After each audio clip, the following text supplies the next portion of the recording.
tell us about your accident. What happened?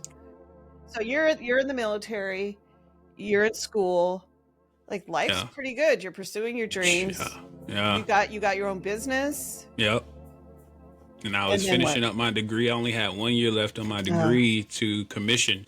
I was actually going to become a pilot because we were getting the new planes at the base that I was at. And we were going to get the brand new planes that they were going to have, the tankers, the KC-46. And I was like, I don't want to be a boom operator on that, because they were making it so that we were going to be sitting basically like this, looking at a computer screen. And I didn't want that. That's what Northrop Grumman and all those guys are doing. Yeah. You're sitting in a box somewhere in the desert, controlling a drone anywhere in the world. Right. Based off a satellite. Like a freaking video game. Yeah, basically. I don't want that. Like you're now taking away something that I really loved about the job, and that's being able to see that plane behind me.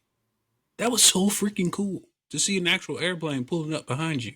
I mean, sometimes it was scary, but what I'm getting at is, I was almost finished with my degree to commission to be a pilot. And May 5th, 2017, I actually would have to work that weekend for the Air Force. But before I was going to go to work, I was going to take some pictures for my church, because I was the webmaster for their website. And I saw that their pictures were way out of date.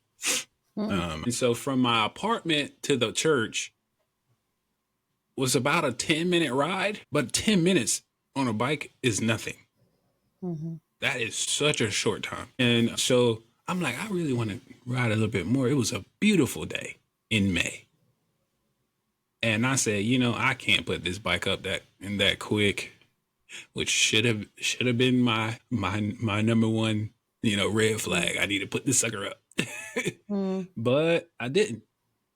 And so I would ride to Jordan Lake here in North Carolina. And it's something about those lakes. I've been running into a lot of people that have some kind of injury either before or after leaving a lake. I don't know what's going on. I made it to the lake just fine. And that's about a 30-minute ride from my church. I made it there just fine. And when I go there, I usually go there and I relax, have my little meditation, zen, whatever you want to call it. I am out there just allowing thoughts to flow. And I used to do this quite often, actually. That was not like my first or second time ever doing it. If you look at the cover of the book that I wrote, which is called Don't Focus on Why Me, From Motorcycle Accident to Miracle, you'll see the area where I used to sit. So that backdrop is where I actually used to sit. Oh. And that motorcycle that's on the cover, that's Nina. That was my motorcycle. Yeah. And so nice bike too. Thank you. It was a Kawasaki Ninja ZX6R. So not that would mean anything to me, but it does not. But for those listening, they're like, oh, okay, cool, yeah. You know, those who know about that stuff. Just means it was a crotch rocket, as most call it, or a sports bike, and that it was a 600cc. And then I would notice that by what time it was on my wristwatch, because I always kept a watch on when I was in the military, just to make sure that I'm always checking and tracking time, because that's what you have to do when you're in the military. Mm-hmm. That's that discipline they teach you. And so I'm tracking time, and I'm, gotta go. So I jump back on the bike and I'm headed out. Pew, gotta go.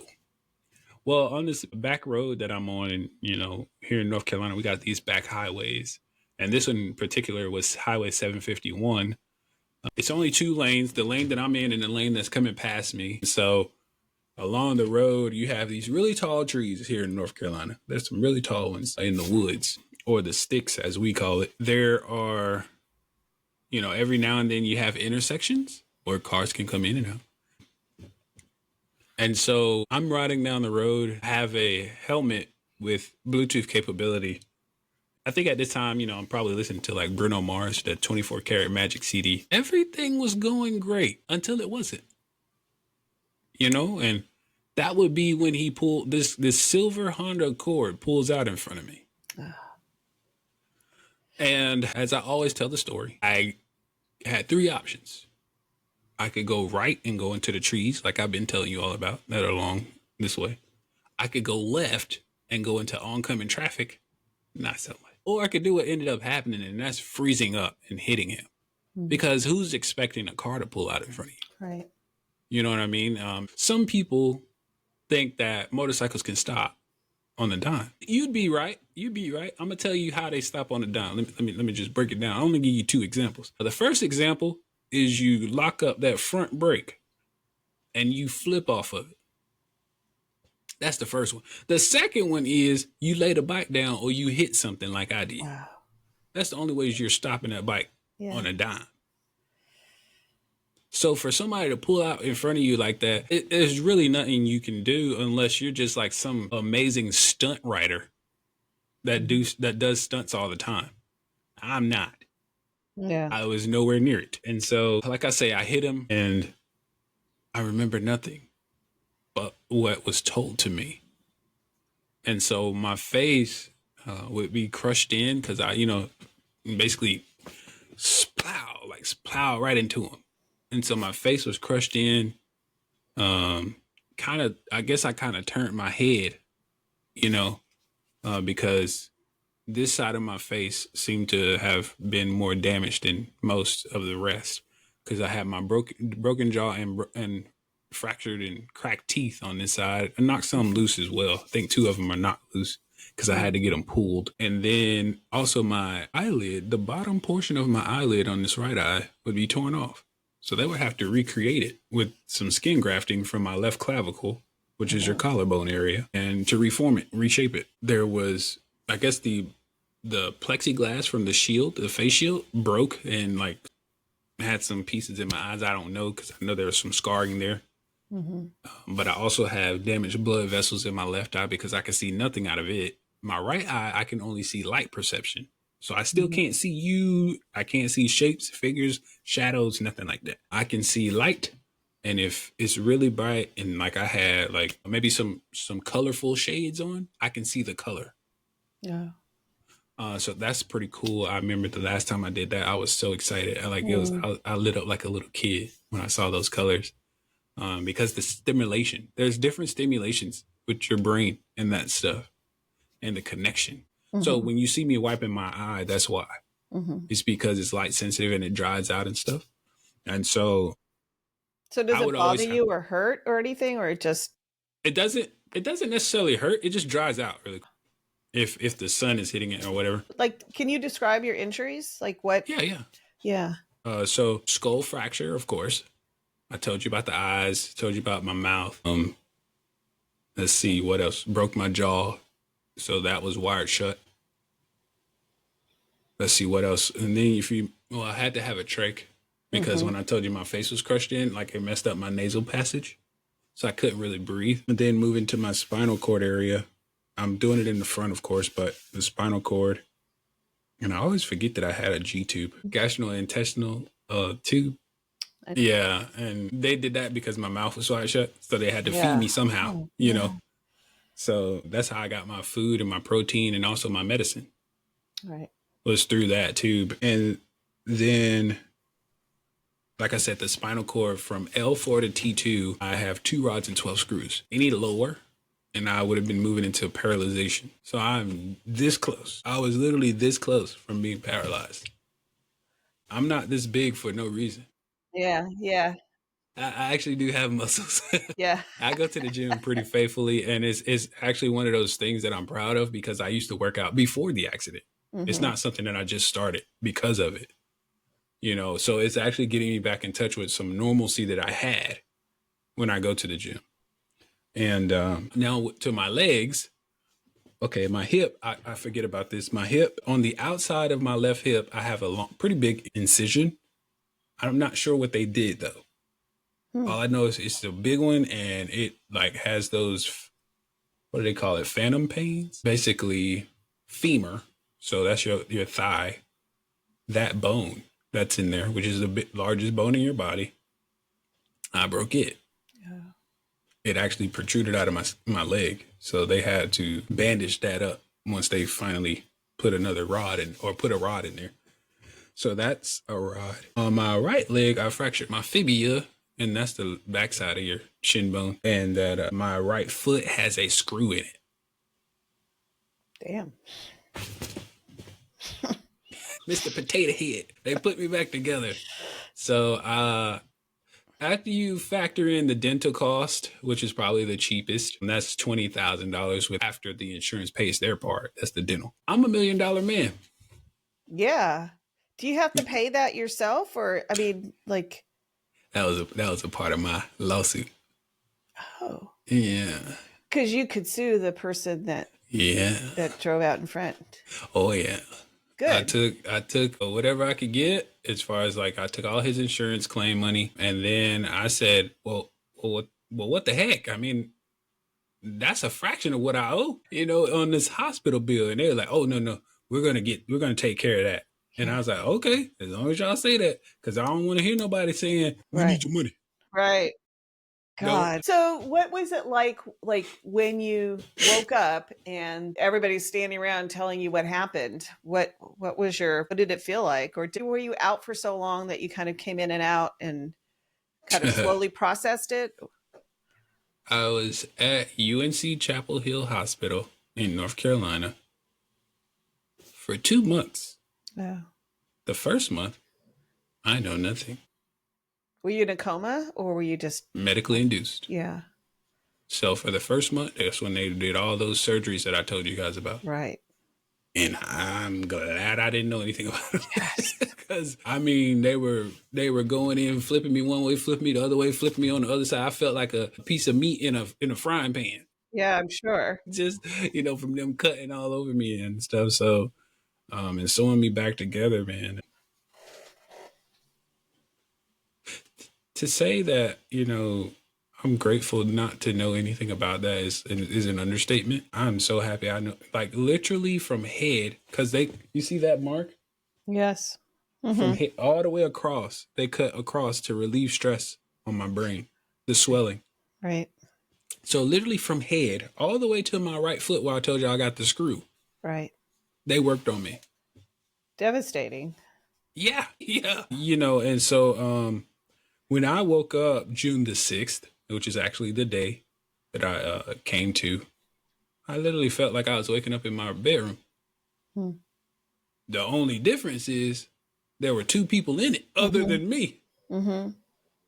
And I'm like, now, am I going to have to go into defense mode and fight somebody? Yeah. I'm thinking I'm about to have to go into a defense, like fight or flight. Right. And then I'm like, wait. That's a woman. Oh, it's 2 women. Am I getting set up right now? And so now I'm listening to the voices, trying to recognize the voices. I said, oh, that's my girlfriend. And then I said, what the heck is my mom doing in my room? With your girlfriend, yeah. I was born in my birthday suit, and I sleep that way. I see. Got it. Yeah. And so I was like, wait a minute, because I'm sitting there listening to what they're talking about first. And they were talking about a motorcycle accident, but they never mentioned who it was about. They were doing a bunch of generalizations.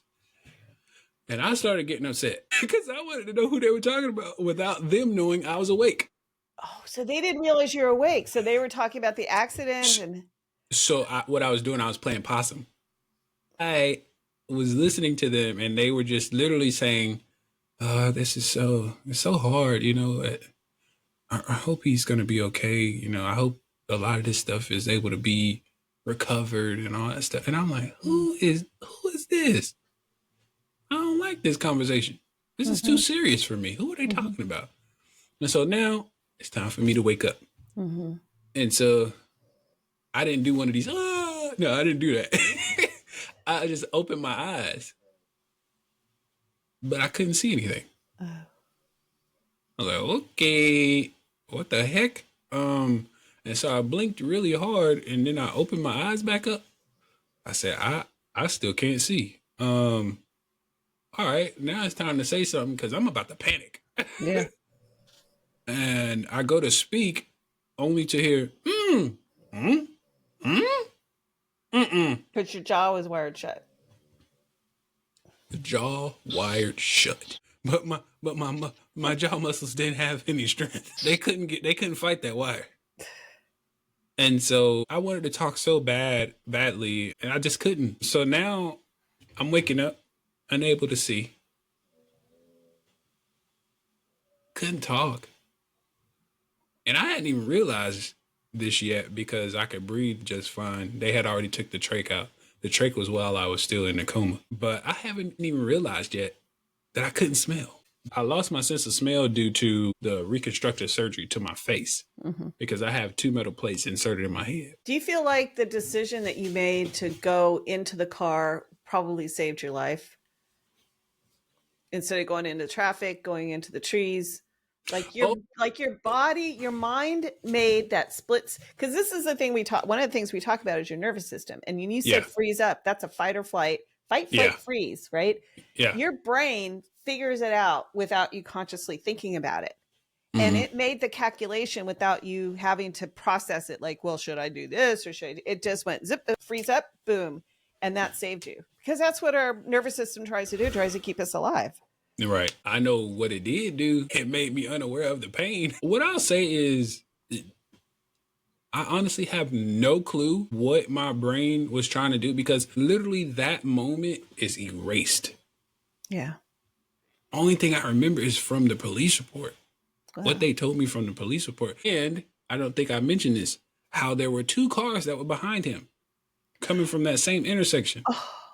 And they were witnesses to this accident because they stated on the police report that they saw me coming. So they don't know why he didn't. Wow. Exactly. So when they put that on the police report, I win. Wow. Hey, I win. Yeah, right. 2 against Thank 1. God. You know? Well, that's good that your brain, you don't want to remember that pain. Absolutely not. That's a blessing. They say stuff like that can kill you.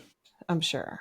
Remembering those types of serious traumas, as well as recalling that stuff like every day. Man, I probably would never sleep. Yeah. Do you feel like you have any PTSD? Oh, I do. I'm already I already have the, what do you call it, diagnoses. I have PTSD, traumatic brain injury, spinal cord. I think that, and of course the visual impairment, all of that stuff is a part of my disability that I received from the VA. Yet you named your book, Don't Focus on Why Me. When I'm sure everybody listening is like, the first thing I would think of is, why me? I had such a promising future. Like, clearly you're super smart and brilliant, and you had lots of ideas and things you wanted to do. And do you ever ask God, like, why me? That was how I came up with the title. It's because I was asking him that. And he's the one who told me, well, why not you? What does that mean? That was my response. What do you mean? What are you talking about, God? Look, what do you mean? See, this is why they always talk bad about you. You know, see, I be trying to fight you, but then you come in. When I tell y'all, me and God have a real conversation. Conversations. We don't have the precious Heavenly Father, I just want to come. No, that's not what we having real conversations, okay? To know, as your son, as a child of God, I want to know why you would say that to me. And he said, well, why not you? And then he started telling me all this stuff.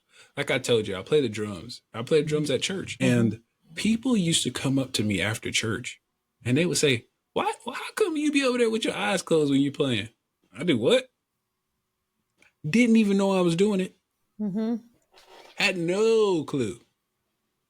He brought that to my memory. And then he was like, when you get up in the middle of the night and you go to the bathroom, you don't cut on the lights because of the stimulation. All right. I said, man, look. All right.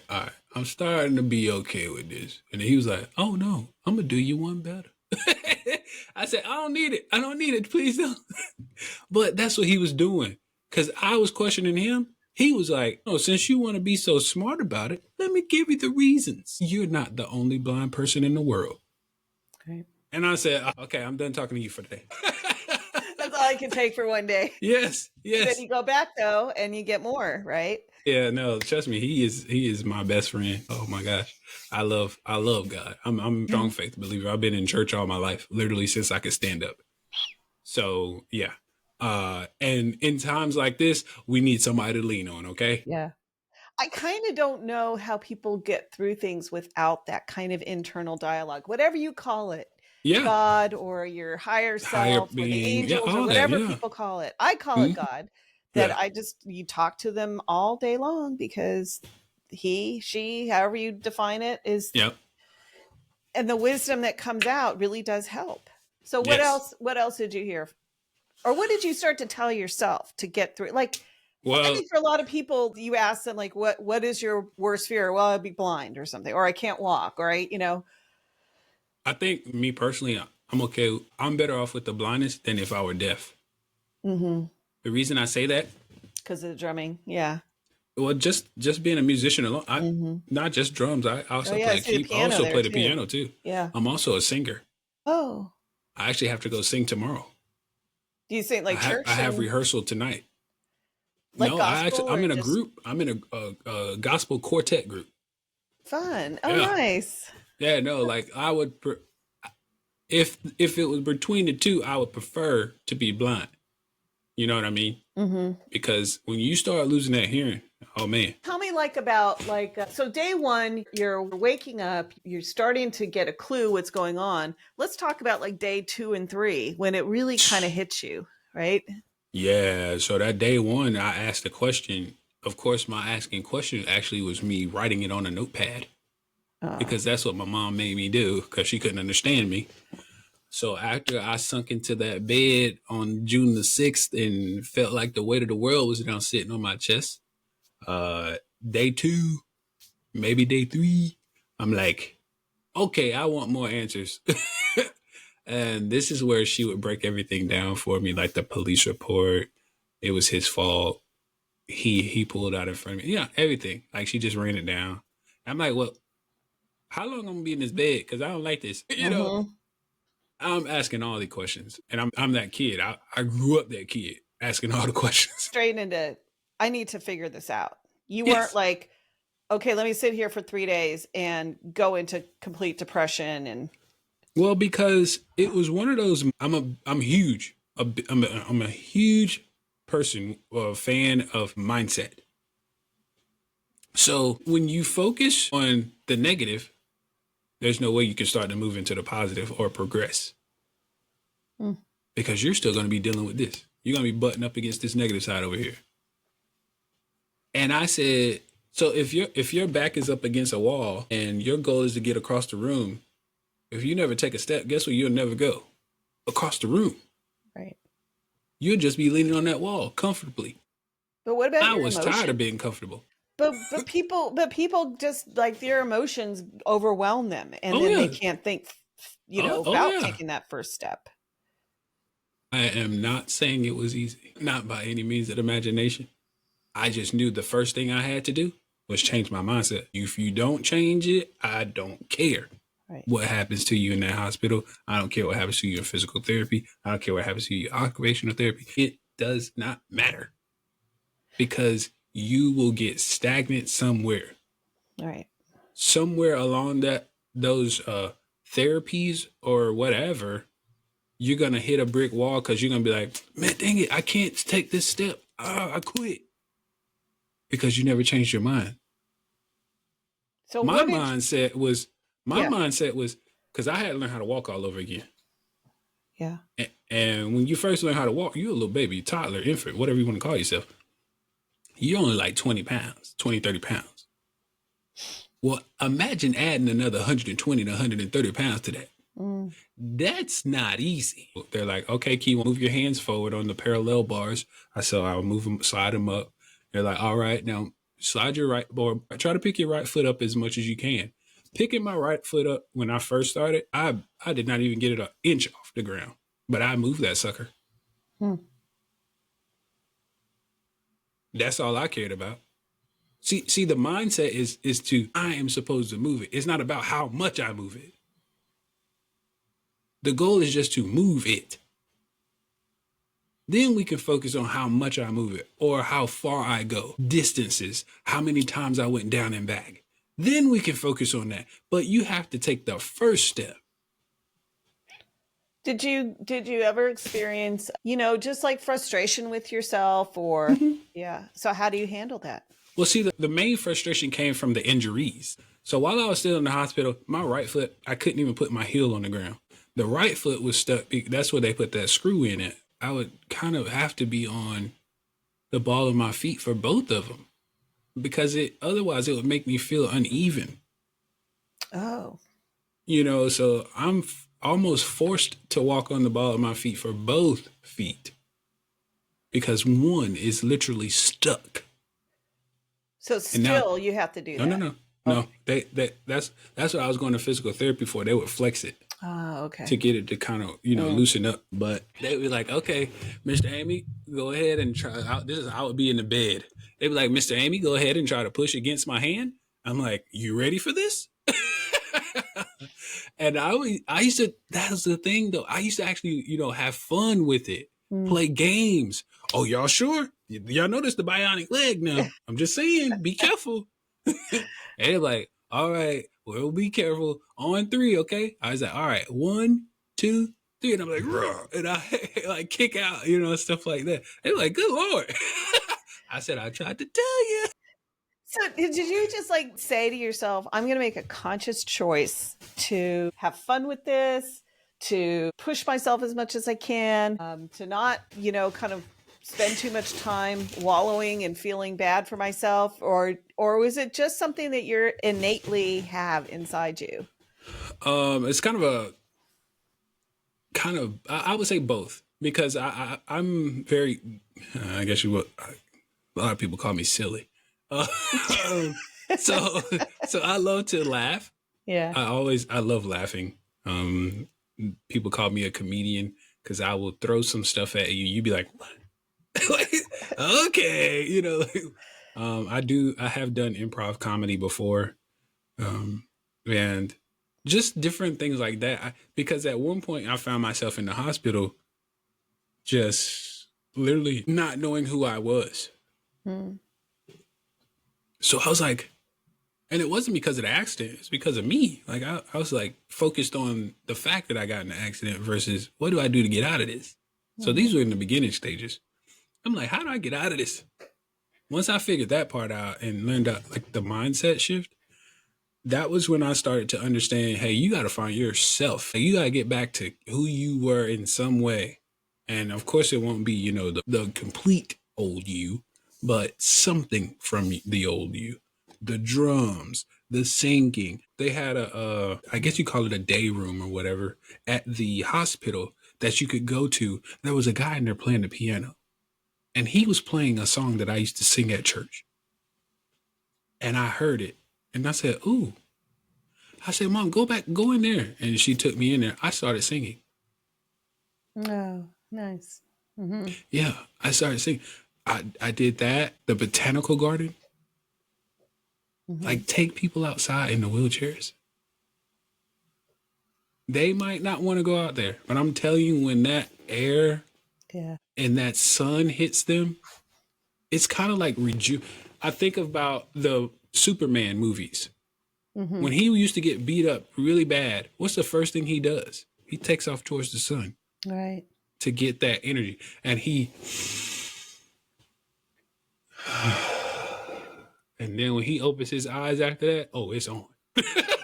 Yeah, there's something very powerful about sitting in the sun. And actually, I just did a training at a high school, and we were talking about the different ways to kind of manage your nervous system. And that, you've got the dopamine, right? Yeah. And what you're talking about is very interesting. When you make the decision to change your mindset, when you said you did that, that makes you feel good. And it's part of a process of dopamine getting released in your brain. Positive thinking, positive thoughts can be part of a process that releases dopamine so that you kind of get yourself moving.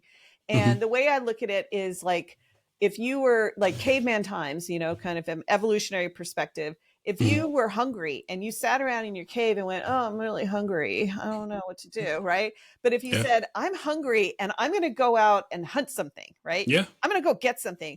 Your brain is going to support that with some dopamine. and get everything kind of start lining stuff up. Yeah, let's go. Let's get that going, right? Yep.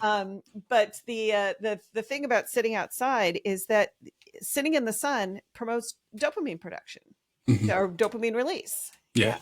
So tell me, I have two questions before we wrap this up. One is, tell me about your family and your family and your girlfriend. I mean, the people around you, what do you know about what they went through and how they were, like, how could somebody help you what advice would you give somebody who is going through what you went through to be supportive? Well, first and foremost, it doesn't have to be as bad as my accident for you to want that support. I'll be honest, because there are so many people who are like, oh, they just had bunion surgery, they'll be fine. Well, I might have had bunion surgery, but maybe I want you to bring me a meal or two to my house because I can't walk around. You know what I mean? You could be that support. Come talk to me while I sit here and just heal, So things that really helped me, and I think I wrote about this in my book. I wrote about this in my book. Family, friends, co-workers, all of them were coming to visit me when I was in that hospital. I don't know if I had one day that somebody I knew didn't come visit me. And I told y'all I was in the hospital for 2 months. Even when I was still in a coma, they were coming to visit me. Yeah. I might not have been able to talk to you, but they were coming to visit me. And I love everybody dearly for it. My uncle, who's a senior pastor at his church and 2 others started a 24-hour prayer wall around the clock while I was in that hospital. 2 months now. I was in there for 2 months. A 24-hour prayer wall. So every hour, somebody's hitting the ground with their knees, praying for me. Every hour. That's powerful. And I'm so grateful. Have you heard of the studies that they've done where people who they won't know that they're being prayed on, they do better. They recover faster. They have a better emotional response rather than people who don't have that. There's something very interesting about that. And I know that. Yeah, I know that firsthand. You could attest. I sure can. Actually, I have 2 more questions for you. So tell me a little bit about adjusting to blindness. Because that seems like it'd be very hard. You've talked a lot about the physical stuff, but the actual blindness. Yeah, no, it's definitely hard. It's still a everyday thing. And the reason I say it's every day is because as long as we have technology, I'm still adjusting. Mm-hmm. Because technology changes so much, I'm just trying to keep up with it. Yeah. I get tired. You figure Facebook out one day, and then the next day you're like, wait a minute, where did that go? Like, I could have sworn this just had something. Man, it's not even there anymore. So how do you find stuff on your phone? Is it like a sound, like a voice thing will tell you where to get stuff? Like, how does that work? 3:12 p.m. Do not disturb button. 3:12 p.m. Friday, March 28th. So what you hear is Siri doing voiceover. And she's telling me what I'm like swiping over. So now it said the flashlight is off. Show notifications button. Show notifications. If I clicked on that, it would open up all of my notifications on the main screen. Do not disturb button. I currently have my phone in do not disturb, so we don't disturb this recording. 3:13 p.m. It's 3:13 p.m. right now, East Coast time. Right. Friday. And today is Friday, March 28th. That's great. So that's just what my main screen is. That's great. I mean, that's so helpful. And then if you're on your desktop like you are now, it's going to do the same thing. You'll be able to go through and do the same thing, right? Yeah. So right now I do have an Apple laptop, but this is my desktop, which is I think an HP. I'm not sure. I can't remember. But anyway, on this I use what they call JAWS. So just like the shark. For those who know that reference. Yeah. So, and that stands for Job Accessibility Workstation. Because the reason it's a workstation is because this was actually made for people with visual impairments back when they wanted to have a job. I'm the same way. I want to work. I don't want to just rely on these checks. I want to make more money. That's where the motivational speaking, the mentoring, and the resilience coaching come from. So also the book. But yeah, you know. Yeah, and I'm going to put all your contact stuff so that people can contact you for motivational speaker, coaching, mentoring, resilience coaching. Yeah. And musician. Yeah. Look, they're gonna be calling me, hey man, you still play? Yeah, I do.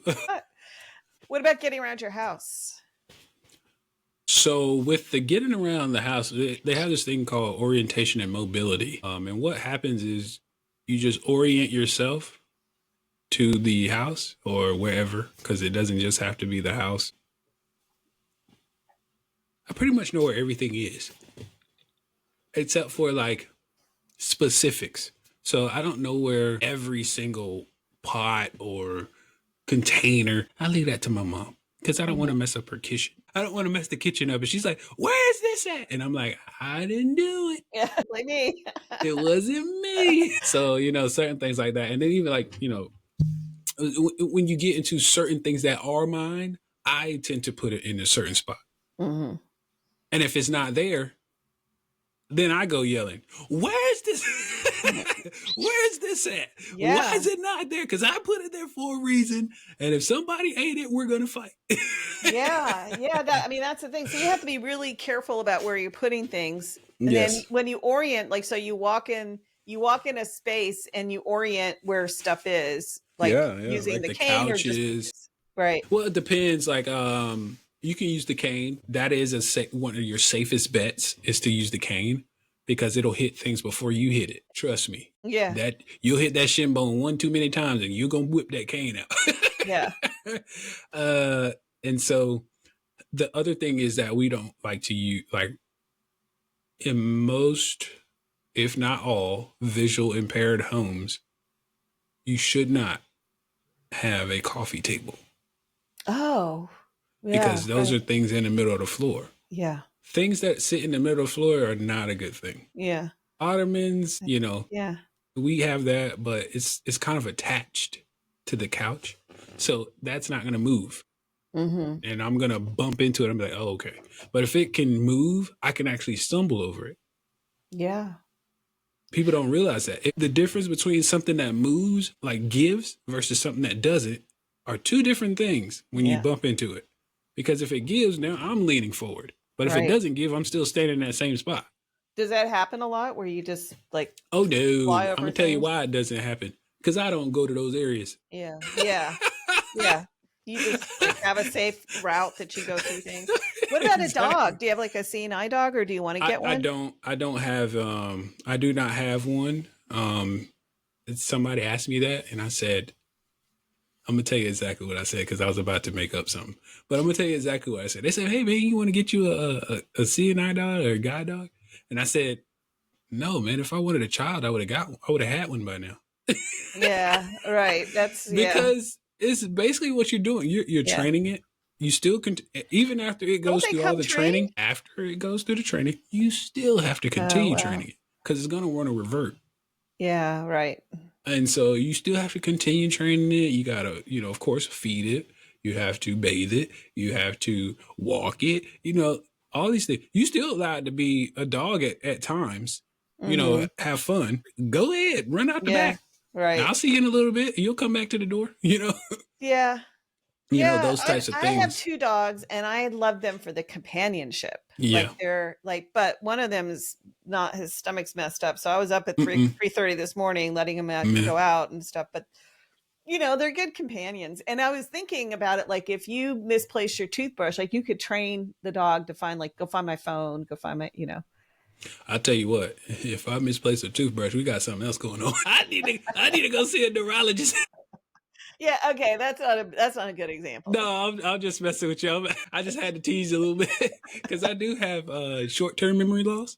So if I start having something like that happen, I'm gonna go seek help. Yeah. And figure out what's going on. Yeah. So I do have to be mindful of stuff like that. Because my mom tried to say that one time. She's like, you're starting to forget a lot of stuff. I said, no, I'm starting to compile a lot of stuff in my head. and that's not good. That's two different things. Okay, explain that. So one thing, she said, I'm forgetting. No, I'm not forgetting. There's just too much up here I'm trying to recall. Yeah. I need to put it on either my phone, on my virtual assistant, my Echo, or some. I need to get it out of my head. Put it on. I can put it on a Word document, but I'm trying to put too much up here. I have the same problem. I call it my hard drive's getting full. My brain hard drive is getting full because there's just too many things to remember. And then the recall gets harder and harder as you get more information. It's like every experience you have to put it away somewhere, you know? And I'm much older than you, I think. So how old are you now? How old were you when it happened? I was 25 when it happened. So you're like I am 33 now. 33. Yeah.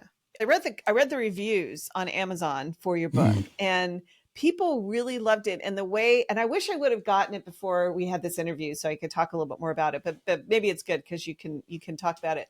But a lot of what people said in the reviews is people really loved it. Was that first of all, that you talked to people just like you were talking to a friend, but you wrote each chapter like a letter. Mm-hmm. So can you talk about that? Yeah, I kind of wanted to bring back in that military mindset. So you know how you go off to boot camp, you write letters. Nowadays, they probably just use their phone. Yeah. But you write letters. When I was in, you would write letters, and only on Sundays you would get to make phone calls. Mm-hmm. So I would write letters throughout the week, sometimes 2 or 3, 4 or 5, whatever.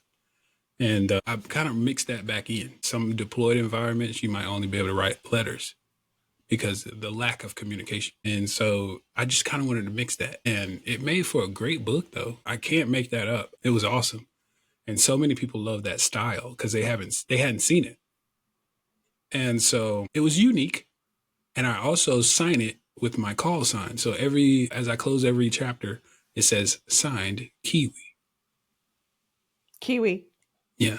That's my call sign for the Air Force. It's also my nickname, childhood nickname. But yeah, that's how I came up with that.